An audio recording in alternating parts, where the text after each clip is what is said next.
Assalamualaikum warahmatullahi wabarakatuh. Berjumpa lagi bersama saya, Iin Ratnasari, dalam pembelajaran Bahasa Indonesia. Hai, apa kabar siswa-siswi kelas 8C? Semoga kalian baik-baik semua dalam lindungan Tuhan Yang Maha Esa. Amin. Jangan lupa juga tetap selalu mematuhi protokol kesehatan yang dianjurkan oleh pemerintah supaya kita dapat memutus rantai penyebaran COVID-19. Pada semester genap, kita belum bisa belajar secara bertatap muka. Untuk itu, kalian tetap semangat belajar dari rumah secara online. Kita awali pembelajaran ini dengan berdoa menurut kepercayaannya masing-masing. Berdoa dimulai. Berdoa selesai. Sebelum memasuki materi, kalian harus mengetahui kompetensi dasar dan tujuan pembelajaran. Pada kompetensi dasar 3.3 menelaah teks eksplanasi yang diperdengarkan atau dibaca. Tujuan pembelajaran yang harus kalian ketahui yaitu siswa diharapkan mampu menyajikan informasi dan data dalam bentuk teks eksplanasi secara lisan dan tulis dengan memperhatikan struktur, unsur kebahasaan, atau aspek lisan.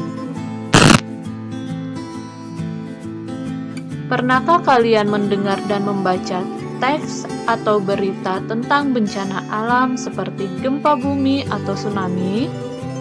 Atau kalian pernah mendengar dan membaca teks tentang unjuk rasa di suatu daerah? Ya, teks yang memuat informasi tadi disebut dengan teks eksplanasi. Jadi, apa sih sebenarnya teks eksplanasi itu?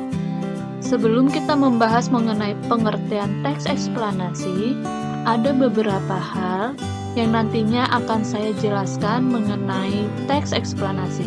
Yang pertama, pengertian teks eksplanasi. Kedua, ciri-ciri teks eksplanasi. Ketiga, jenis-jenis teks eksplanasi. Dan yang terakhir, struktur teks eksplanasi. Ada yang tahu apa yang dimaksud dengan teks eksplanasi? Ya. Secara etimologi, istilah eksplanasi berasal dari bahasa Inggris, yaitu explanation, yang berarti penjelasan atau keterangan. Jadi, teks eksplanasi merupakan teks yang menerangkan atau menjelaskan hubungan peristiwa atau proses terjadinya sebuah peristiwa, seperti fenomena budaya, alam, sosial, dan yang lainnya. Setelah kalian mengetahui pengertian teks eksplanasi, di sini ada ciri-ciri teks eksplanasi. Ada beberapa poin mengenai ciri-ciri teks eksplanasi. Yang pertama, terdiri atas beberapa paragraf. Kedua, setiap paragraf mengusung sebuah topik yang dibahas. 3. Kalimat-kalimatnya yang mengisi setiap paragrafnya berupa fakta. 4. Informasi fakta yang dimaksud adalah informasi yang bersifat keilmuan atau ilmiah. Contoh, sains. 5. Fakta dirangkai dengan pola kronologis atau urutan waktu ataupun secara kausalitas, yaitu sebab dan akibat. 6. Bersifat informatif. 7. Memuat informasi data dan lainnya. Setelah kalian mengetahui ciri-cirinya, selanjutnya ada jenis-jenis teks eksplanasi. Pada jenis-jenis teks eksplanasi terbagi menjadi dua, yaitu tentang alam dan tentang sosial atau lingkungan sekitar. Pada alam, jenis teks satu ini memuat bacaan di mana topiknya berhubungan dengan bencana alam seperti gempa, gerhana bulan, tsunami, tanah longsor, angin topan, serta bencana yang lainnya yang berkaitan dengan fenomena atau kejadian alam. Selanjutnya yaitu mengenai sosial atau lingkungan sekitar.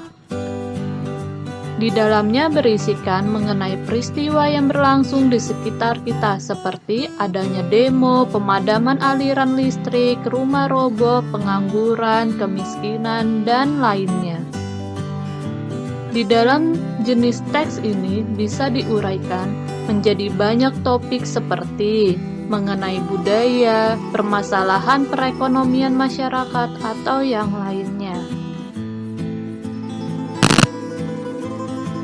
Selanjutnya, jika kalian sudah memahami jenis-jenis, maka kita memasuki struktur teks eksplanasi. Struktur tersebut diawali dengan pengenalan fenomena, rangkaian peristiwa, hingga ulasan. Berikut penjelasannya.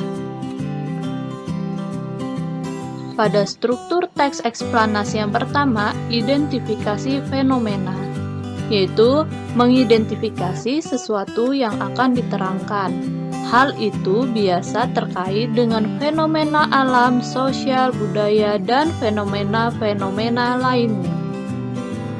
Contoh, awal pemerintahan Kabupaten Bandung dimulai sejak Piagam Sultan Agung Mataram pada tanggal 20 April 1641. Tanggal tersebut ditetapkan sebagai hari jadi Kabupaten Bandung. Struktur teks eksplanasi yang kedua, penggambaran rangkaian kejadian, yaitu sebagai perincian atas kejadian yang relevan dengan identifikasi fenomena. Bagian ini dapat disusun dengan pola kausalitas ataupun kronologis. Contoh pada kronologis. Pada tahun 1575, yang berkuasa di daerah Pajajaran adalah pemerintahan Islam. Dilanjutkan pemerintahan Mataram pada tahun 1621 sampai 1677 dan pemerintahan Belanda. Saat Mataram berkuasa itulah nama keprabuan diubah menjadi kabupaten. Selanjutnya pada contoh kausalitas. Semua produsen dapat menghasilkan makanannya sendiri sehingga disebut organisme autotrof.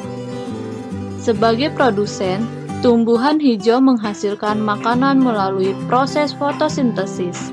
Makanan dimanfaatkan oleh tumbuhan itu sendiri maupun makhluk hidup lainnya. Dengan demikian, produsen merupakan sumber energi utama bagi organisme lain, yaitu konsumen. Selanjutnya, struktur teks eksplanasi ketiga yaitu ulasan, berupa komentar atau penilaian tentang konsekuensi atas kejadian yang dipaparkan sebelumnya. Contoh, dengan demikian, tropisme sesungguhnya merupakan gerak dari bagian tumbuhan yang disebabkan adanya rangsangan. Hal itu terjadi berbeda dengan gerak pasti. Arah gerak tropisme tergantung pada arah datangnya rangsangan. Ya, itu tadi materi yang telah saya sampaikan mengenai pengertian, ciri-ciri, jenis, dan struktur teks eksplanasi. Setelah itu, kalian harus menentukan struktur dan penjelasan pada teks tsunami berikut ini.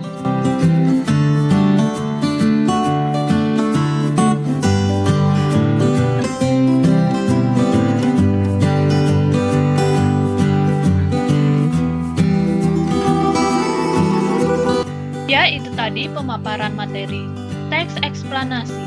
Semoga kalian dapat memahaminya dan bermanfaat buat kalian. Saya akhiri, wassalamualaikum warahmatullahi wabarakatuh. Sampai berjumpa di materi berikutnya.